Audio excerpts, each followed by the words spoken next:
Let's roll our wheel. You look up the lyrics and go, wow, that was a hit. That might even be his biggest hit. And it's awful. Okay, give me a hypothetical for my first two stories. Yeah. First one is about French fishing nets having a new life in Ukraine. Wacky usage of fishing nets. This is by the Kyiv Post, also coming from AFP, Agence France Presse. Once used to scoop fish from the sea off the coast of France, recycled fishing nets are finding a new life in Ukraine to protect the country's roads and military infrastructure from Russian drone attacks. Yeah, just think about how those rudders on the drones are getting full and tangled up in fishing net. It smells like rotten fish, joked Christian Aboziao, 70, as he picked up a piece of used netting at Roscoff Port in western Brittany's Finistère department. He and his fellow volunteer, Gerard Ledoux, 63, members of the Kernik Solidarités Association, were waiting a delivery of used nets stuffed into giant white bags to be recycled. They loaded the packed piles of thin green netting into a truck to be sent on its way to Ukraine, where they're used to entangle Russian drones. In early October, the two men had already transported 120 kilometers or 75 miles of nets to Ukraine, and a second truck carrying 160 kilometers of nets left Friday from nearby triplets. Friday, of course, was the 24th of October. What is that in football fields? I don't say it again. Joke. 75 miles in football fields. Jesus, okay, 75 miles. I had it for you. 100 football field. I don't know. Yeah, I'm just making a joke about how Americans will use anything to measure. Way more football field. You might want to measure that in aircraft carriers. Yeah, maybe, yeah. When we started humanitarian convoys this year ago, drones weren't part of the picture at all, said Gerard, the association president, but the war has evolved, and now it's a drone war. Russia's drones arsenal used against Ukraine included small flying devices identical to those sold commercially, but equipped with explosives and capable of striking more than 25 kilometers from the front lines. To defend against them, Ukrainians have been covering their roads with nets mounted on poles, stretching for hundreds of kilometers. As drones approach, they get trapped like insects in a spider's webs. When Abuzao learned of this new tactic, he quickly got in touch with a retired fisherman. Within 48 hours, I had all the fishing nets I needed, he said. It's from the heart, said Jean-Jacques Tanguy, 75, former president of the Finistère Fisheries Committee. According to him, fishermen are proud to know that their used equipment is going to help save lives. Fishing nets, replaced annually, pile up along the docks of Breton ports. The ones we collect are destined for recycling.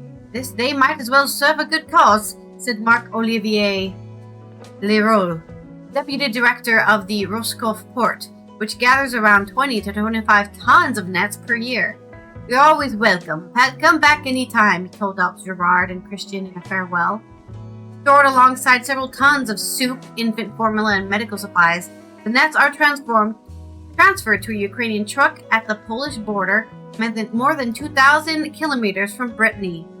The first convoy headed to Zaporizhia in the south, where the nets are meant to protect the certain neighborhoods of the city. The second is expected to be a bit farther south towards Kherson, a city also facing daily threat of drones. A Frenchman living in Ukraine who wished to remain anonymous facilitated the exchanges between Kyiv and the volunteers in Brittany. There's a huge need for nets here, he told AFP. The idea that the Breton volunteers would think to send kilometers of fishing net to save their lives in Ukraine. When you tell that to any Ukrainian, they are moved to tears. Looking around, Abaziao hopes Ukrainians will send transporters to collect the nets in Brittany. We'll help gather and load them, but we don't have the budget to continue the convoys ourselves. Kernik Solidarities isn't the only group sending nets to Ukraine to the front. Stefan Fofik, owner of the fleet of trawlers in Finster's Loktrudi, sent some in August via Hauts Alps-based association. Arasvik Paka. It's a symbolic gesture to show our support. Hoshik said to AFP. And the fishermen's solidarity movement isn't limited to France. Ukrainian positions are also being protected by nets from Europe, notably Sweden and Denmark. So, if you have some fishing nets left over, maybe find somebody in Ukraine. Let them know, hey, I've got some fishing nets to give you, and send them on over. Yeah, that reminds me of a couple of things. And you want a hypothetical, though. Yes. Well, saying that you measured things in football fields. I was reminded, because you're talking about fishing nets, I was reminded of this giant field of floating plastic that's in the ocean. Yeah, the famous one. I looked it up. It's 1.6 million square kilometers, or 620,000 square miles, roughly the size of 2 Texases or 3 Frances. Okay, so get that stuff in the sky. Throw it at the drones. Throw that on your list of how to measure things. That's the size of 2 Texases. Oh yeah, I didn't know that. 2 of them. 3 Texas, 3 Frances and 2 Texases. That's pretty big. Having driven across Texas, that's a long-ass drive. But anyway, the point being, hypothetically, what would be the capital city of this giant island anyway? And can Trump try to own it, right? Maybe try to invade it or something? Anyway, there's the next story.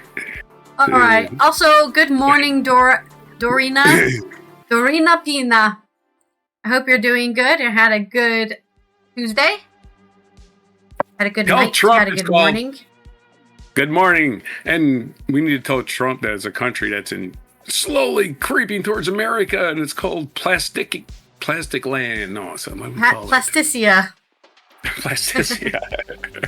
Polymeria. I don't know. Polymeria, that's a good one.